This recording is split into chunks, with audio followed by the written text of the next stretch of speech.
what we do is we put a line across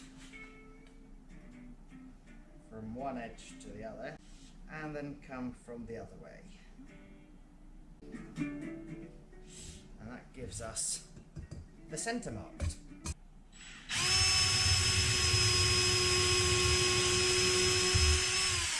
Right, now, how are we going to get these in? We can't just turn them in by hand, and there's nothing to hold them with. Well, here's the trick.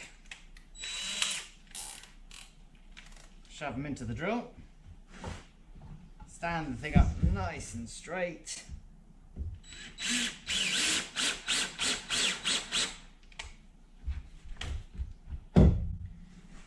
and there you have it, nicely inserted.